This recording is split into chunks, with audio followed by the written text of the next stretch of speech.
Well, welcome everyone. We're so happy that you're here, all the adults and all the children. My name is Jane Milrod, and this is our 8th year of running CHAD, Children and Adults with Attention Deficit Hyperactivity Disorder. And this is ADHD Awareness Month. So we decided to do something new.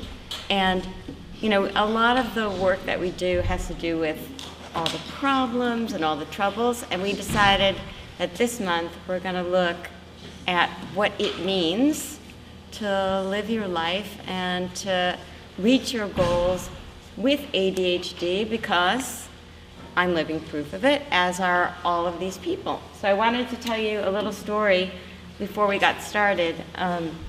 When I was in 3rd grade, we lived really close to the elementary school, and my brothers and all of his friends were like, I decided, my friends. They were 3 years older than me. And I was hanging around at the playground, and all the boys went to the top of the school roof. And I thought that looked like fun. They were running around, and they were laughing and yelling. So I shimmied up it was a 1-story school. And so I shimmied up, and we were running around. It was really fun. There was all this gravel on the top, and they were sort of throwing things at each other. And then the police came. So I'm in 3rd grade, and I'm with all these other 6th grade boys, and the police come, and I am so frightened and so afraid. So we come down, and we're all shamefaced, and the police gave us each a ticket. A ticket, like a real ticket, you know, with the manila thing and my name in it. So I came home, and I was beside myself, because I was able, even though I'm impulsive and I do things without thinking, I was able to realize, I was like, I have a police record. This is not right. And you know, I was telling my parents, I can't believe they could do this, and don't they know how young I am, and on. And so my parents had to call the police, because I was not going to give up. I did not want a record, and I was, you know, obviously very emotional and very dramatic about it. So the policeman actually came to our house and ripped up the ticket in front of me. It wasn't enough, you know, he wanted to take it back. I go, no, I need to know that I don't have this on my record. And so here we are, you know, 50 years later, and this is what I do. In other words, I don't think it's right to be punished for having ADHD. I think it's real, and I think we need to treat ADHD people with kindness, understanding, and love, and realize that we can do whatever we want to do. We might get there a little bit differently, but we have to allow room for being ADHD without being punished. So, the way we're going to do the format is we're going to have each of our 4 speakers speak alone, and then we're going to open it up to questions. But I'll introduce everyone first. So this is Jordan Hunter, and she is an 11th grade Princeton High School student. And then we have Chase and Carl Gummel. They're a father and a son. And Chase is in 8th grade in Ramithville. And Carl is a pharmaceutical executive. And then we have Brian Swenson, who is a college student studying biomedical engineering. I just wanted you to know how I know everyone. We've been teaching the parent-to-parent class now for 8 years, and so we have all these wonderful parents who come in and learn the best ways to parent their children. So in the case of Carl and his wife Caprice came to our class 6 years ago when Chase was in 2nd grade. And they were sponges for everything that we were teaching. And in fact, Carl taught us a lot about the retina and eyes and the effect of, and could you explain it? Yes. And the effect of the lights of TV on the eyes, which was very useful. And I've used it ever since. And in fact, which led me to start researching the impact of video games and screens on the brain, which was great. So anyway, he took our class, and that's how we got to know him, and we've stayed in touch, and they've been telling us wonderful things about their son, Chase, and so he's kind enough to be here. Similarly, Jordan's parents I've known for a long time. They took our class, and they would tell stories about what Jordan does, and I'd be like, I have to meet her. She's like my guardian angel. She's a runner. You know, she wakes up 2 hours early to get ready because she knows it takes her time. I was like, I have to meet her. So I was inspired to have you here. And then Brian, I was lucky enough that Brian's mom found me as a coach.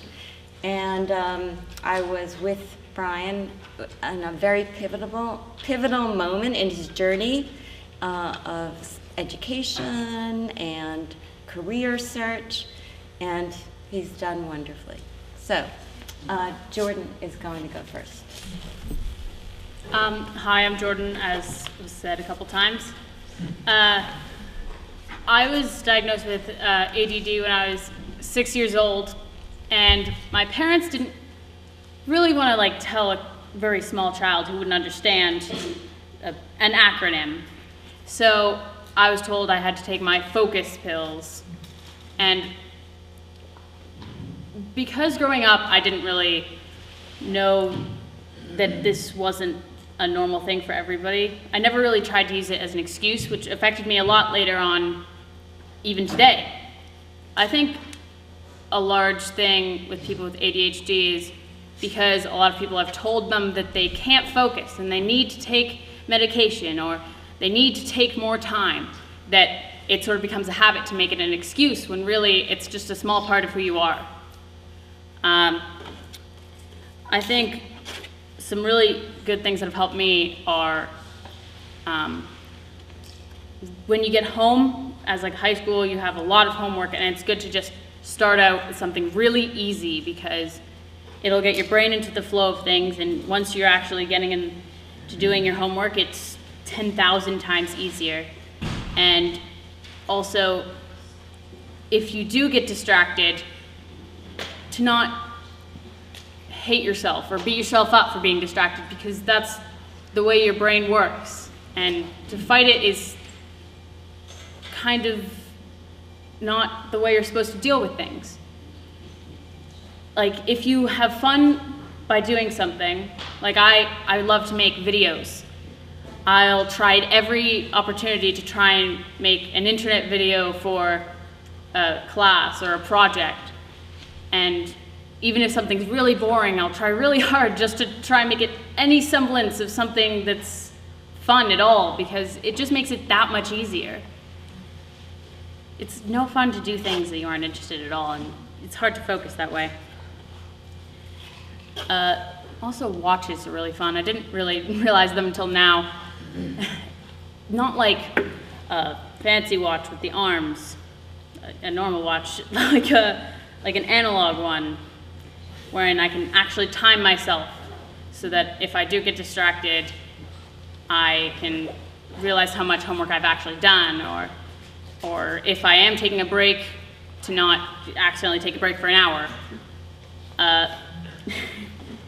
And I always like to ask questions and stuff of my teachers and my peers in case I'm not paying attention and I miss the instructions. And teachers that mock you for asking them to re-say the directions are not worth your time, and you should just ask your peers if they're really like that.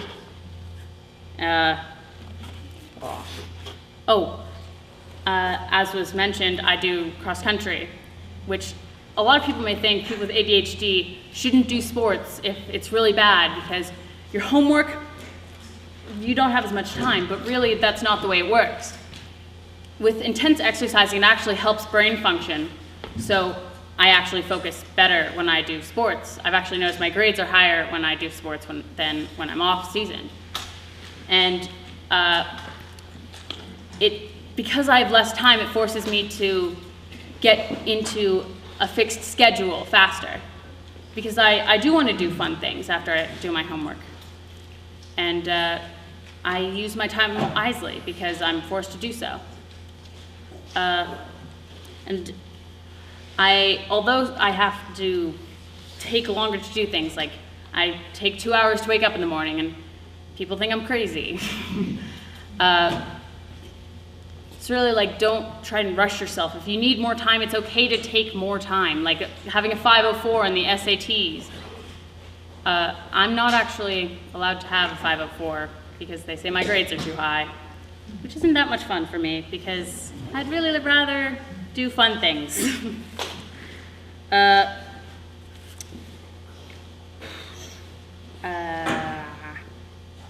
Sorry.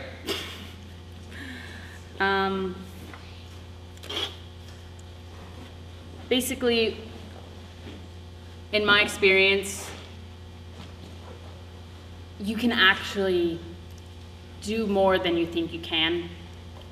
And I think a gift of ADHD is people with ADHD are actually more creative because our brain function is basically like you think more faster, which is why we get distracted easier. And that's why it's also hard to get to sleep, as I'm sure many of you have noticed. And because of that, that doesn't mean you're dumb because your grades are low. It means actually you're smarter than the average person because you think more and you retain things. And it's great, although a downside to ADHD would have to be forgetfulness. If you didn't know, forgetfulness is actually something that comes with ADHD, and it's not that fun. I've gotten into countless arguments with my parents because they've said, "Oh, Jordan, why haven't you done the dishes?" You did not tell me to do the dishes, parents. And that also applies to assignments in class. One time in history, I wrote an entire essay having no idea what the subject was about, really, because I was afraid to ask. And that's really not a good thing. So, I know you may think it is something to be ashamed of, and I mean, I don't share it ever. But it's not something to be ashamed of because it's not something that really matters. You aren't defined by just one part of you. It's like saying, because you like carrots, you are a carrot person only. You aren't just carrots. And yeah, that's basically how I've coped with things. And also deadlines are not fun to miss because then it just piles up. So that's basically all I'm gonna say.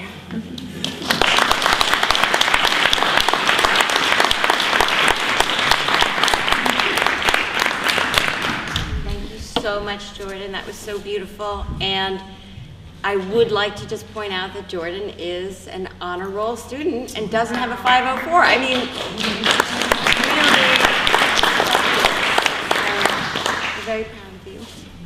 All right, so now our team, because Carl and Chase are gonna speak together because they're father and their son and they know each other. And so together they'll tell their whole story because they sort of have a father-son story. It's a very beautiful story. So. Thanks. And Jordan, your story was so inspirational. What you were talking about and describing, I was like chuckling myself so many times because I found myself in your story and also what this guy's doing over here. So no pressure sitting up here talking with your dad. But my name is Carl. I'm 46 years old and I live in New Jersey. I've lived in New Jersey all my life. And I've had ADHD as long as I can remember. And before we get into my story, we'll start a little bit more with Chase and how his story progressed. But knowing that I had ADHD, it was very interesting because I knew from a very early age of Chase's life, when he was like 2 years old, I knew he had it. And my wife does not have it. She doesn't understand that, but I certainly do. So I was like, oh boy, she's in for some trouble. Because she has two of us in the house, and she has two minds that have ADHD. When the two of us get together, it can be pure chaos. We can be up 24 hours a day probably, not sleeping and running around and doing things and everything that's about fun.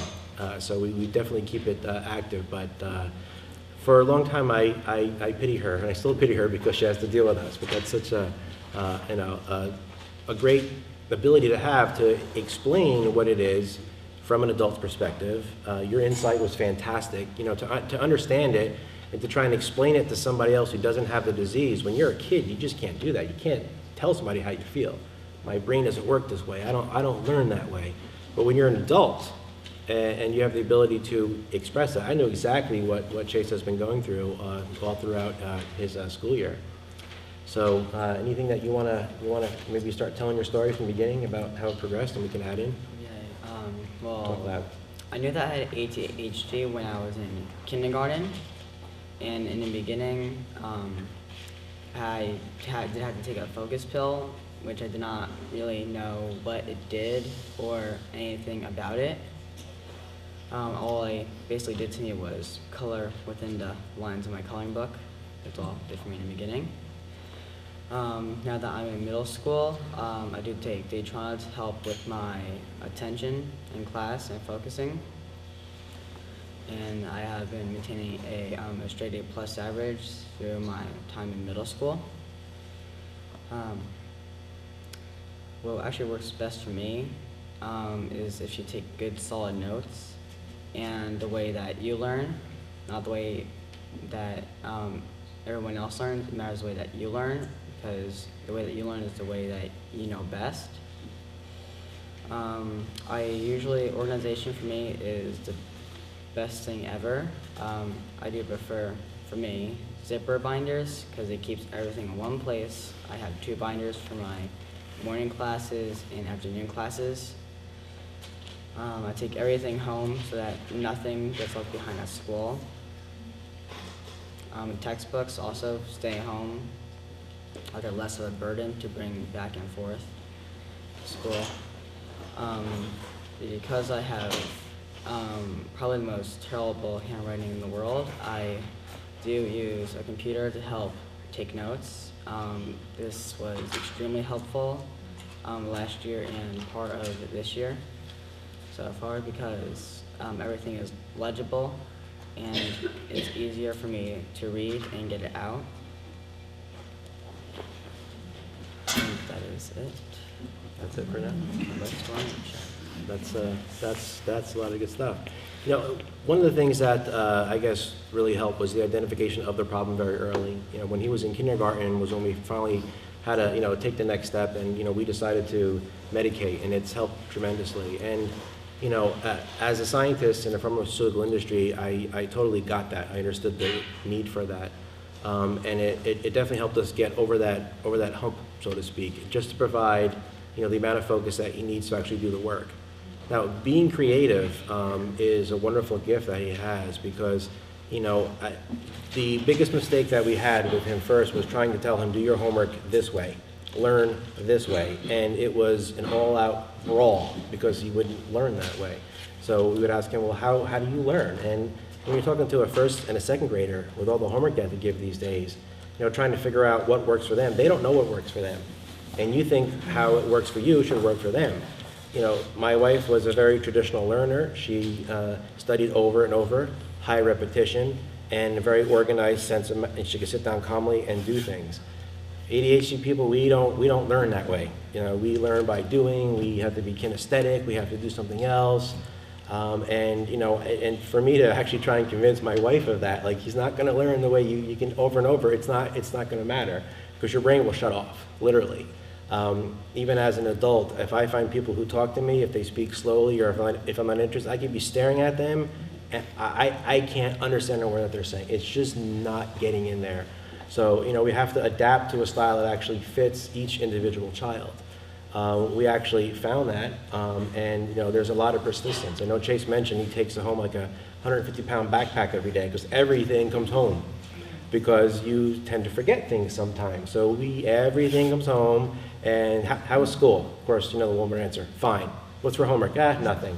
Until you start looking, oh, this is homework? Oh yeah, I forgot about that. How about this? Oh, I forgot about that. How about this? Oh, I forgot about that. You have to look. And, to have that support at home is fantastic, because we were in his second grade class, and we noticed that there was never any homework coming home. There was nothing going on. And we said, what's going on? I said, well, in second grade, we write the assignments on the board, and we start teaching students responsibility. They have to write down the assignments. We're like, oh, that's why nothing's been done for 2 weeks. So we were already 2 weeks behind, like, what's going on? They didn't kind of get that. Now, we had the IEP and all that stuff in the 504, with just enough modifications to actually do things like make sure that they, when he was younger, check the binder, check the homework, send notes home, things like that.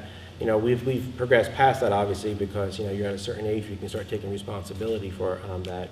And even teachers, technology's been really good. I didn't have that in school, but technology's great. Teachers allow most kids to even take pictures of the board assignments with their phone, so they take a picture and they go home with it. That's just great. We didn't have that. We had to rely on either our own notes, which I take notes, I can't even read them to this day. So it's either I memorize it or I don't retain it. But that's another great thing that we have to do, is that they take pictures of their assignments and to really, really keep on top of them for that. My own story, growing up as a kid in the 70s, I had ADHD, but they didn't call it ADHD back then. They just called it hyperactive, and the best medication for me was to keep me away from sugar, because sugar is bad, of course, that causes ADHD.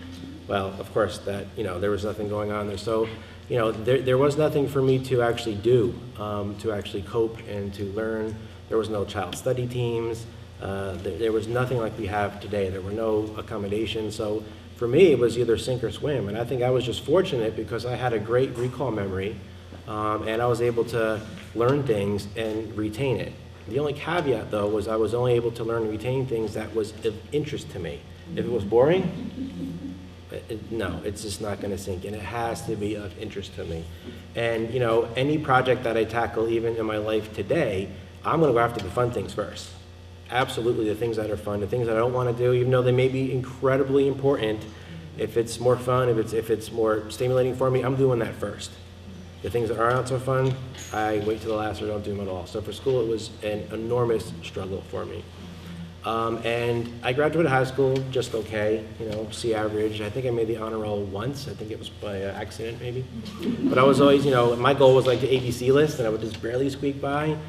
So I enrolled into college, and that was kind of rocky because there were no rules there.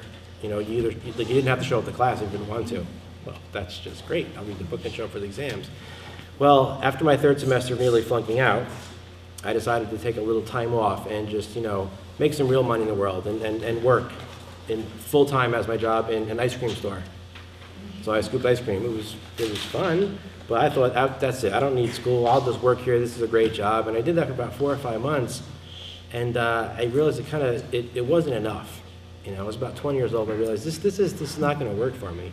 So I think as my brain matured and as I found a way to cope and to adapt, I said, you know what, I had to really buckle down.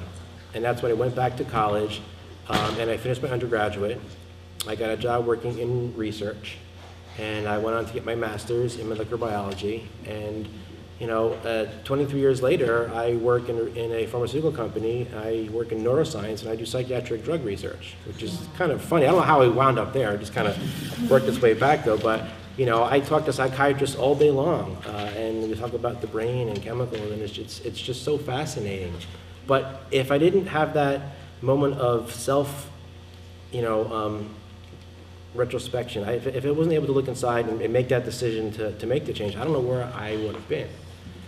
The thing that I regret the most is that throughout my early years of school, elementary ed and even middle school education, there were so many basic principles that I just don't have, that it's taken me 20 years to even learn the use of proper grammar, writing, sentence structure. These are things that should just be easy, right? I didn't have that foundation because I never paid attention, but I just kind of got by, which is why I know why I'm extra hard on him, because these are the foundations that I didn't have. And I was able to incorporate that into my daily life, but it took a lot. It really took a lot. But I love my ADHD because I have the ability to do a million things at once. Sometimes it's a weird gift because you notice everything. I notice the hum of the lights. I notice people over there. You notice everything, but you have to kind of focus yourself on what you need to do. And it takes a lot because you can get overwhelmed so incredibly fast. But it's great to multitask. I can do 10 things at once. Sometimes I'm not so good at it. Like I'll start 10 things and I'll finish 9, and an hour later I'll be in the backyard and my wife will say, "Hey, do you need the water on in the sink still?" Like, "Oh no, honey, I'm done. Turn that off." We'll start things, I'll walk away. So you can do a lot. And then you have the ability, it's also what's called hyperfocus, where if it's something you like, I could focus in on that and stay on that for hours. for just hours on end. And you may even notice it in your kids sometimes, where they can actually play a video game or do something almost like, nonstop. They kind of get tuned into that. So that's kind of fun sometimes. Again, not so much for my wife. When the two of us get together, we start getting wound up around the house. We have a blast. But if you don't have ADHD, you really don't appreciate it as much. We're just two annoying people running around.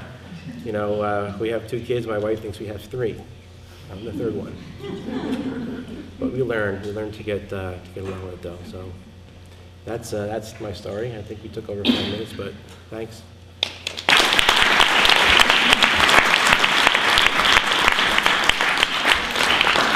That was really beautiful. And because Caprice is not here, I will just vouch for the fact that Caprice is an angel.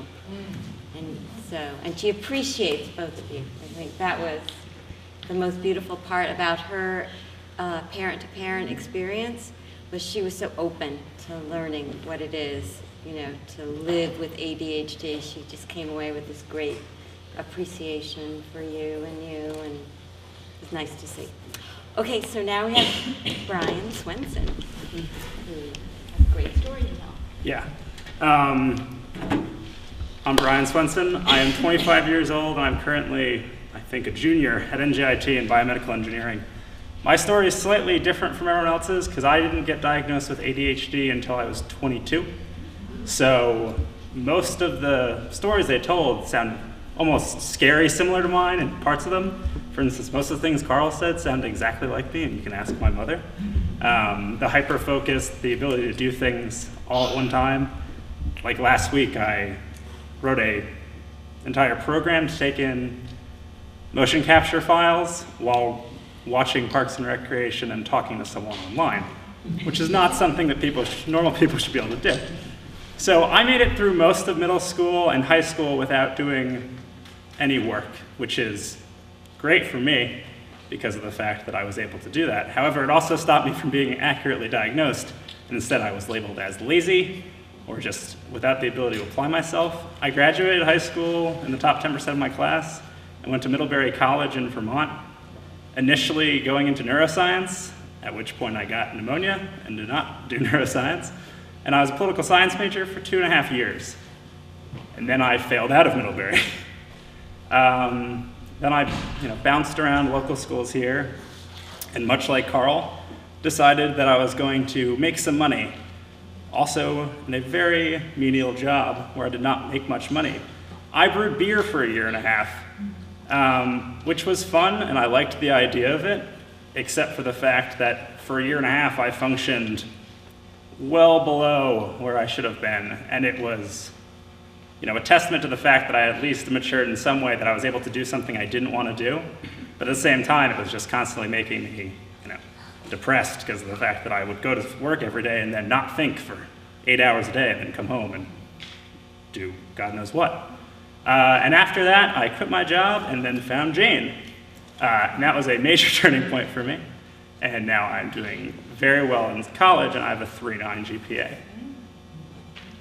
The major things I've seen throughout my life is mainly the fact that I, like Carl,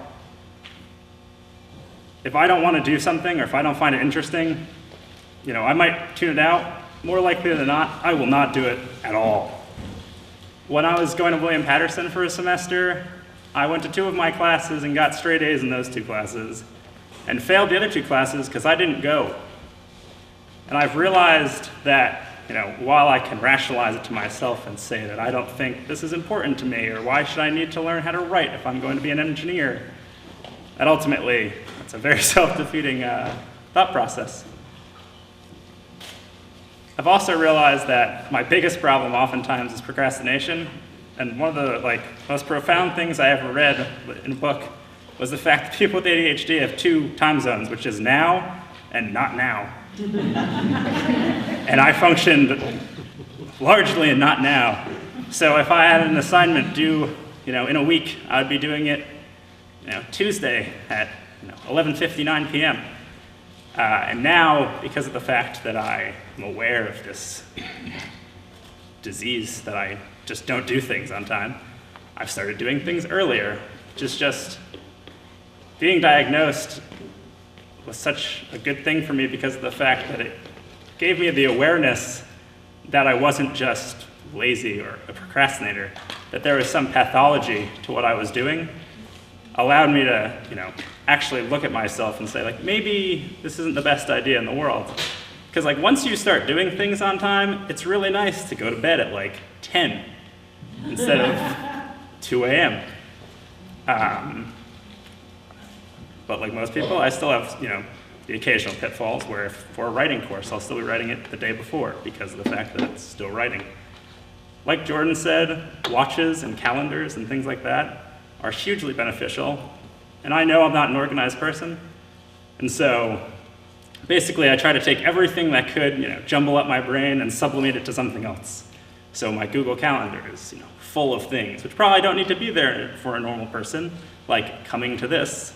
However, I got an email this morning telling me I had to come to this, despite the fact that everyone in my family knew I had to come to this. So those sort of things are hugely helpful. Also, I was diagnosed a year or a year and a half before I met Jane, and was poorly dealt with in that, with a bad psychiatrist, not evil bad, just not effective. I've realized in that time how important it is to find someone who actually understands this and doesn't just happen to have a psychiatric degree, because he kind of treated it as if I happen to have this, and he thought me functioning at a level where I was working at a brewery was great. Like, I told him I wanted to leave my job. He's like, maybe that's not the best idea. I asked him if we could try to readjust my medication. He acted like I was trying to seek drugs. These are not good things. And just, instead of trying to deal with fixing you and all of this, just learning to cope with things is much more effective way of going about things.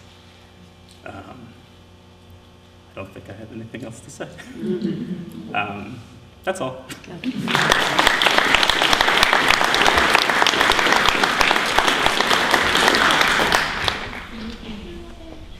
No. Thank you, Brian, and you're being very humble because he's done so well, and the transition has been a beautiful thing to be part of and to watch. So now we're going to open everything up for questions. And you can direct your questions to individuals or just open it up to the group. And when you say your question, say it nice and loud, or I think I have to repeat it for the mic, right? All right, so make the question short. Chase, you said you use a computer of some sort for note-taking? Yes. Is it like a handheld or? That's funny, I wanted to ask the same question, so I had to repeat the question. All right, so the question for Chase is that he uses a computer, and the question is what kind of computer, but what I want to also ask is, how is it that you're able to use the computer? What are the special accommodations? How do you feel about using a computer when other people aren't? So, 3 questions in one. Well, this year I did a cross between a tablet and a laptop. Last year I just did strictly laptop. And now, due to me carrying about 100 pounds of binders to each and every class, I decided to do a tablet. Either way, it works with me emailing it to something of some sort. Using it in class with other students isn't really a big idea. To me, it's just like taking out typing it, nothing to worry about too much. There's no distraction. Unless, of course, if the person's right next to you, like staring blankly at it, then there's really no distraction. Well, Good. Next question. Maybe just a follow-up to that. Mm-hmm. I know how my son deals with the tablets that he has. How do you keep yourself from being distracted by all the other things you can do on the tablet, other than just taking notes? Okay, the question is what to do about distractions when you have a tablet. well, I really do not have any distractions because for some odd reason I have only like 1 game on there that I haven't played in like a few months. I basically just use my tablet just for typing, reading, and occasionally web browsing. That is an important question, and then just to address it in general terms, you can use a lot of blocking software. And so this is a generalized issue for everyone at all different stages of development, for adults as well as for children, and you just have to you know, make sure that you're not going to hear that siren song, and strap yourself to the mast and use blocking software. As just to further elaborate on the question, as Yeah. parents, I was really concerned too that he's Yeah. taking a laptop. He's going to be sitting there, kids are going to look at him, but it really wasn't that big of a deal for the other students as well. And as far as, you know, it could be a big distraction potentially, but the school's been really good because the school has a very strict policy on like the whole thing with the cell phones. You just can't take them out. If you take them out, it's gone the whole entire day. So they kind of know they can't even show them. And we worked out a deal with the teachers before that he can use it. We need to get special permission to make sure because he has really bad handwriting, and they granted that. And we said, okay, we'll do it, but you have to also monitor, make sure he's just using it for the notes. And it's caught on pretty well, and he actually takes notes on it now. And a lot of the, you know, thank God, a lot of the things are actually online now, you know, from the different school districts and so are the notes. And a lot of the teachers now actually have pre-formatted notes that kids can actually have, when they write, they can go home and transcribe them in typing. He does it directly. So sometimes they give him a template, and he'll type off the template. So that's very, very, very helpful. Great. Yes? I attended a parent-to-parent class about a year or so ago, and I've come to a couple sessions, and most of the sessions are really for the parents, for the adults. So I think this program is wonderful that, you know, youth are here and youth are invited tonight. Are there other types of programs or groups, you know, anyone here or anyone on the panel recommends so that kids can find other kids like them, you know, for lack of a better word? You know, I wish I had a friend like me. Are there other kids who have it? You know, there doesn't seem to be a lot for youth to network with each other or share, you know, the zipper binder tips or the watch, you know, anything that maybe you experience or involved with or anyone else. Have you? You're raising No, it. That is a really good question, and it makes you realize that perhaps there's a need for something like that. The only location or environment where you see that is like in social skills classes, where you're meeting other people who might have other issues with executive function deficits and stuff, but you know, that can be a place. But there is a need. It would be nice to have a peer-to-peer sharing community. So thanks for asking a question that needs an answer.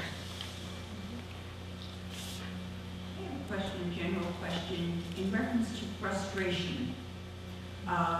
When you're working and you want to try to do everything right, and when you make a mistake or you feel like you're not doing it the way it should be done, how do you handle the frustration, the personal frustration? That's a good question. So the question is regarding how do you handle frustration? I can answer that. Really, if you're being so frustrated with the thing that you're doing that you just keep making more mistakes, although you may feel like you're pressed for time, you really just have to take a step back and just calm down, do another thing of homework, or if that's your last thing, do something fun for like 5 minutes. Because if you're so frustrated with something that you can't actually do it, then it's not worth it. And it's okay to ask people for more time so that you can have more time to have it explained to you or examples. So that's how I deal with frustration. Anyone else? Okay. Well, frustration when you get home from school and if you have a lot of homework, I myself take a half-hour break. If it's like only a few assignments, if it's like less, then I'll just run a break. Break home and just decompress from my long day at school. For frustration and stress during school, because the way that my schedule is set up, I usually have class, then a cycle class, which for me is usually fun, like band or computers. Stress during class, I just say that you just gotta get through the day, and then you'll be home with a break. So. Self-talk. I was really prone to frustration when I was growing up, and I tended to deal with things frequently in an all or nothing attitude where if I was, doing fine in the class and then, may have gotten a poor grade on one quiz, I would just not do any more in that class. I've realized that like breaks are really important when you're trying to learn things, as are kind of outlets for your frustration. Like throughout all of high school, where I probably had up until now the most success, I always had some outlet. So I was a 3-sport athlete, and now at NJIT I play rugby.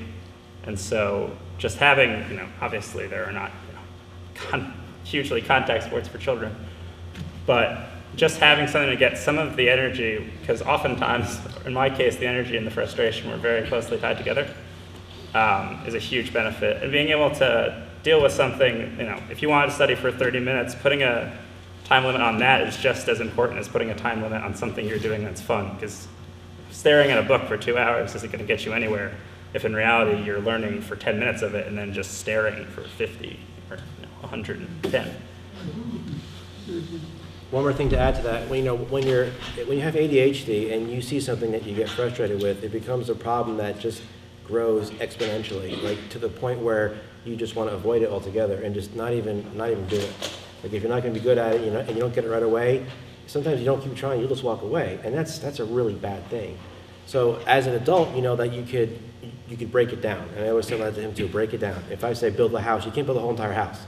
Break it down. Where do you start? You do this first, you do that first. Do it in little bits and pieces. And that's how we also approach our writing. You have to do this huge essay. You're not going to do it all in one shot. Let's get like one topic sentence. Let's get a paragraph. And then you have to set goals for each thing. And that's also the same thing with math. If you're having a frustration and you can't get to that piece, dissect it. And also take breaks. And when you take a break, when you do something fun, it usually involves like exercise because you have to burn off energy, so to speak. But in a weird kind of way, your body is actually trying to self-regulate. And let me explain that. Intense aerobic exercise is phenomenal for the ADHD brain because it provides one of the best chemicals called serotonin. So you said you run cross country. It's almost like a self-medication type of thing. Serotonin is a wonderful compound. It kind of, in a way, makes you sleepy after dinner on Thanksgiving. You have all that serotonin rush, but it's one of the 3 main primary neurotransmitters. The first one is norepinephrine. Okay, that's what connects the frontal cortex to the back of your brain. You're missing that neurotransmitter. So when you medicate or do something to fill in the gap, you restore the bond of the prefrontal cortex and the rest of your brain, which enables you to actually block all the distractions and focus. So when you get frustrated, your body is saying, I'm kind of missing it, I have to do something. You exercise, you start getting those chemicals back in, and you bring in serotonin. Serotonin actually helps you to focus. It helps you get unstuck, because when you have a lack of serotonin, you can actually get stuck on something, meaning that you literally, your creative part of your brain wants to do something, and your prefrontal cortex is kind of stopping you to do it, and you're literally stuck at it. You have to kind of jolt it. And you may have seen this, like sometimes kids will be doing their homework and not going to pay attention, and you like yell, come on. When you yell at them, or if you yell in general, that provides like a jolt to them in their body, and it floods themselves with chemicals, and they're like, okay, and they kind of, it's almost like when you're daydreaming out a light and the car horn beeps, okay, and you kind of get going. Your brain is the same way. So taking breaks, it's fantastic, and it does not hurt to engage in high-intensity aerobic activities, especially for the kids and teens growing up. It's like the best medication for your brain. So it really does calm you. I don't know, do you feel calm more after you do a long run? You get that internal sense of, wow, this is so relaxing, right? Oh yeah, after races actually, I'm usually not very comprehensible. I just start spewing things and I'm gonna do so many things when I get home. It's like you're exhausted, but you get a moment of clarity because it almost restores normal brain function. So there's many ways for the frustration. Don't ignore it. Just don't ignore it. Address it, break it down, take breaks, little steps, and then as you grow and you learn to adapt, then that's how you're going to do things. That's a great question. 4 people and consistent answer. Great explanation. Yes? I'm in 8th grade. How do you come home and get food and homework right away? That just seems impossible. You don't do it. You don't. For me, it's physically impossible after a whole entire day of just nonstop work to get home and like, oh yay, more work. That doesn't work with me at all. So that's where he takes that like half-hour break and do something he wants to have. And he knows it's only gonna be a half hour, like, okay, 4 o'clock upstairs, you're doing homework. So do whatever you want, just have your little break, do whatever you need to do, and then kind of restart. And it's kind of like that reset. I mean, coming home on a school bus, that doesn't count. It's like you have to be in your own little cave, so to speak, and, we have that. But then it's time to work. That's a good question, thank you. My question is actually for all the students, all three of you. For an ADHD student, the dreaded long-term project, which comes up so often, is such a daunting thing where you have something long-term and to me, I see so many students just freeze and never even get that first step. Can you give us, at all your levels, different strategies that you over time have done to get those long-term projects done? Long-term projects, okay. Okay, I'll start again. With boring long-term projects such as essays, we all know what we're talking about, such as like essays or history reports or research things, really you just have to sit down and think, how am I going to split this up?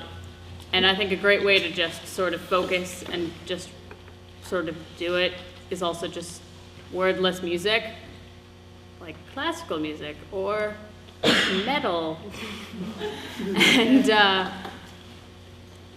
it just really helps. But with any project where it's like, oh, you have a bit of wiggle room to not do an essay, take it. Because if you have any interest or anything that could possibly help you with this, like to write a story or to build a little model or to make a video, it makes you want to do the project, so you'll start it sooner, because the sooner you'll start, and if you finish it not the day before, then the less stressed you are, and then it's done. I'll talk now. Oftentimes, or at least when I was growing up, if it was a very long-term project, you would have some degree of freedom as to what you were going to do it on. I realize that is often not the case. And oftentimes you will think, oh, I'm in school, I'll have to do something that's strictly academic. But try to find something that your teacher will let you write about that isn't necessarily, within academia. I remember in, I think, 5th or 4th grade, although maybe 6th grade, I did an entire project on sports highlights, and it was great. And that project spanned like 2 months, and it wasn't a thing I was wasting time doing every day. It was something I was enjoying doing. And I've realized just as long as you start doing something, like if you write one sentence of a project, like within the first week it's due, assuming that it's not due in a week, it's like hugely beneficial to you because you're no longer at that point where you're like, oh, I haven't started this yet. You've already started doing something. And once you kind of release that floodgate, things come much more easily. And I realize starting is hard, but oftentimes so is finishing. Well, for long-term projects, I usually make up my own due date, which is usually like a week before it, so that I don't over procrastinate and stay up at midnight gluing on things on a poster. Wow. That's like setting your clock ahead. You know how like you set your clock. Does everyone set their clocks ahead? I certainly do. 20 minutes ahead. And then really using that for your energy. Good for you. I just want to know, were there things that parents could do to help you? Kind of in general, because I found it interesting that you came to realizations on your own. At one point that, this is my life, but I can kind of do something that I want to do, and I can do something better than what I'm doing right now. And it just made me think of the parenting that we try to do. Is it over-parenting? Is it under-parenting? Is it? And I realize that's a tough question, but anything. Oh, may I restate your question? Yeah. And tell me if this is accurate. What do your parents do that help, and what do your parents do that doesn't help? Is that okay? Being diagnosed with ADHD very young my parents always tried to help me a lot, and that, I know they're in the audience here and they're going to dislike that I say this, but it led to a lot of overparenting. Today, because after they took the class, the Chad class, they just sort of check in on me every once in a while and don't yell at me if I'm not doing homework. Although the checking in on me does help because I still have that instinct to, oh my God, hide what you're doing. Which actually sort of makes me realize, oh, I've been distracted for kind of a while. But when I used to write essays, I wasn't very good at typing, and so my mom would type stuff out for me, and after a while I'd say what I want, I'd tell her what I wanted to write, and then she would like fix my grammar and stuff. And by the end of like the final paragraph, she'd be like, oh, so that like relates back to your point there. And I'm like, yeah. Oh yeah, what? And that sort of led to, it made me feel like they were doing my essays. So I was just, at one point I was just like, this isn't helping me learn. I'm gonna do this by myself. So don't be offended if your kid is like, back off, because it's like they're trying to help themselves most of the time.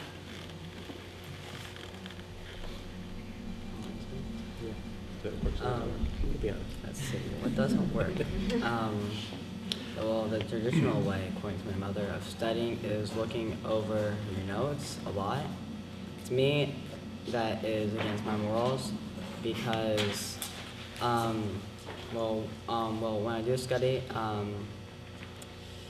at first it's like, okay, Chase, who was on the quarter? George Washington. At the end of the night, after reading the same notes over and over, okay, Chase, who was on the quarter? Abraham Lincoln. I forget everything. That is called overstudying, and I personally do believe that it is a real thing. And breaks, as said earlier, they do help significantly. What does work is when I have a little bit of assistance just to get me going, and then I'll do... What kind of assistance helps you the most? Like, what are the kinds of inputs? When my mother or father helps me start a project with like a sentence or two, I'll then get it, and then I'll write it like another paragraph later. They'll check it, and then the process again. So he's saying what helps him is when his parents get him started with a sentence or two, and then he gets rolling, and then they check back in. So it's that little push, right? And then the accountability. Am I saying it right? So it's not an overarching, management of every single step, but just a little push, and then knowing that he has to show it to his parents, right? And also the study method, I think you're saying, he needed to find his own way of studying, that it wasn't over repetition that works for him. But so what does work for you? How does stuff get into your brain? Once said to me, like some of my teachers in my 8th grade class, they sort of like have you engaged in the class. Like my social studies teacher, she has a very interesting way of teaching, where like when she's like reviewing notes over in class, she'll usually say something that's like funny or related to it. Good. Emotion, humor. So, so the thing that works for you is attaching a memory with some kind of emotion. Your history teacher is really smart. Okay. Sorry, I forgot to say, when I was younger, my mom, she used to split up vocab words, because I was horrid at vocab, and into weird stories and like weird ways, just like his history teacher. And also just don't be afraid to joke around with something. Like if your kid is stressed out, just make a joke about something to help them study. It's always fun. That's really good advice. If I can just add, as a parent and having ADHD, I think the biggest thing is recognizing that the kids are going to learn differently. That, they have to get to point B. And, your way of getting there may not, in many cases, be the same way that they're going to get to it. So they're going to go a different road, a different mechanism. You may think it's absolutely ludicrous, but that's how they're going to get to it. The trick is trying to find out what that is, especially once you identify, like, yes, I got it. As soon as you do that, then it'll change again. But you have to be consistent with that. You have to get them started. You have to get them, like you just said, once you start the project, the floodgates open. For the long-term projects, we make it a point to start them right away, just so we have something on paper. Because, any project that's big, the worst thing that you can do is how to start. And once you start it, then it usually follows. But it's to be consistent, keep on track, and, support them. And I like the fact that you spoke about, Jordan, about your parents typing things for you and kind of getting it. And I find that my wife was more a traditional learner. With Chase, he used to type all his essays for him and with him, and he would kind of sit there and talk, and I'm like, these are great paragraphs, but that's not him. It's fine when he's in 3rd or 4th grade, but as he gets older, I'm like, you have to stop doing his homework, stop doing the essays. And she'd probably be mad at me for saying this, but you have to, at some point, some ownership and responsibility has to be on them. You have to get it started. And my deal with him now is you have to do your homework, and you have to show it to me, and you have to hand it to me as you would hand it to your teacher, and then I'll work with you. Well, I'm not going to sit down with you, question 1, how are we going to start this? You have to kind of start it that way. And that's kind of the deal we have going on, where I'll help you, we'll help edit it, help all this stuff. You got to at least try and start it. Because I can continue to type his papers forever, but I said at some point, were you going to pack up and move to college with him? So that's an example of overparenting, because, the fear of, failure, knowing that it's so fragile, because we had a really bad year in 2nd grade. That's the grade that we walked in where the kids are going to take responsibility for things. And that was an uphill battle. It was the worst year ever. We lost so much during that. And we had to fight so hard in 3rd and 4th grade to kind of catch up, that when we start to see things slipping a bit, we almost go into overdrive, hyperprotective mode, so to speak. And when you have that and you're swarming, do this, do that, oh my gosh, then the brain literally shuts down. It's too much interference. You just can't focus that way. And so I can come home and I can see him, staring like this, and my wife's trying to go over something like, oh, this ain't working. You're just wasting your time, and you just have to, you have to recognize that there's something different there. Recognize the signs, recognize that there are going to be levels of frustration with everything you do, but break it down into manageable chunks. And that's about the best advice that I could give. I wish I had that as a kid growing up, but at least you have me now, right? Yeah.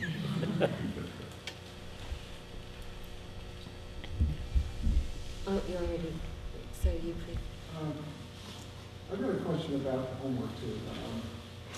When I see my daughter sitting at the computer doing homework with headphones on with music playing, intuitively I think this has to be promoting the distraction.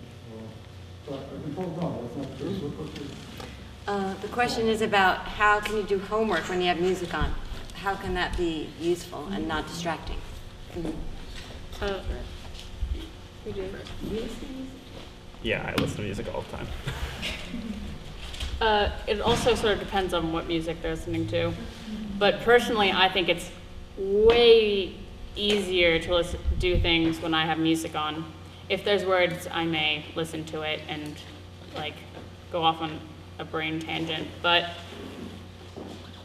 it sort of gets rid of hearing everything in the house. I always have to have the office door shut because I'll hear everything my parents will do in the house. I can tell every door that opens because they all sound different, and I can hear them all. And music really helps to sort of be like white noise and focus. Yeah, I agree entirely. Carl before was standing in here commenting on the fact that this is the quietest gym he's ever been in, which we realized was because it has vinyl flooring.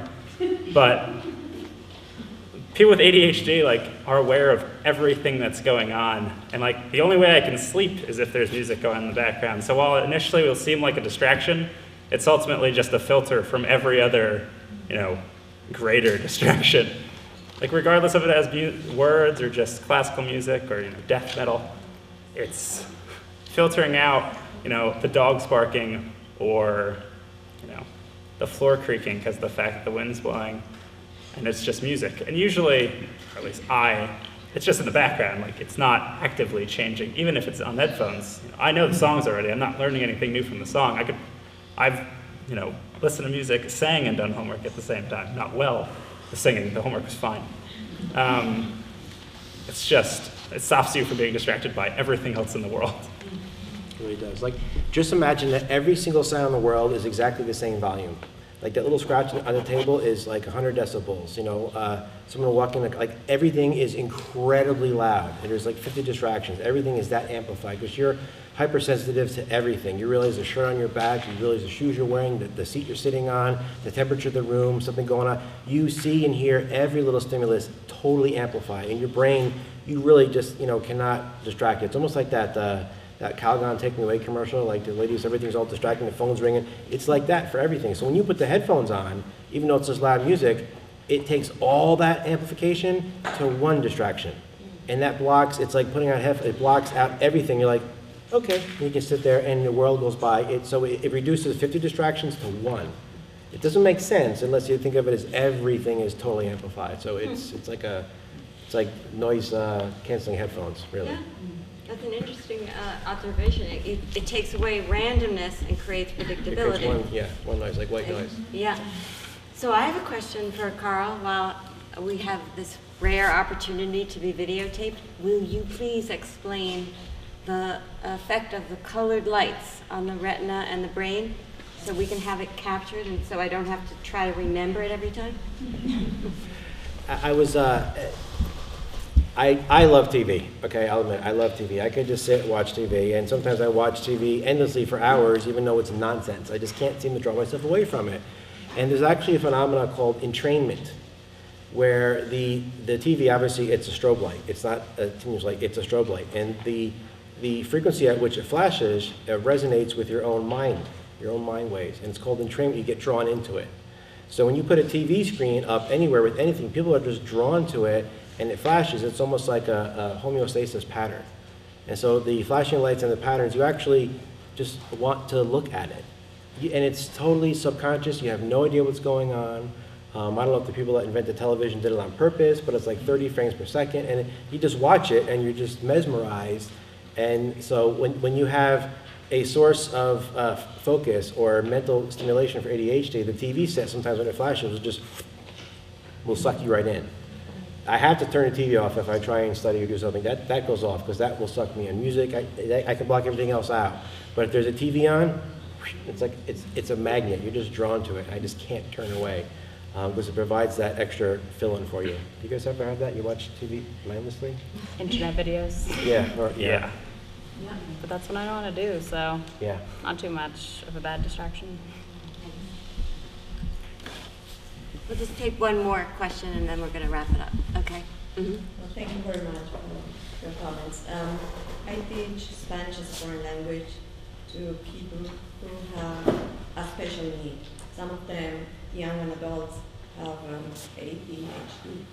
So I'm always looking for ways to make the experience better with them. And I'd like to know if you have learned or are learning a foreign language, and how was or is the experience?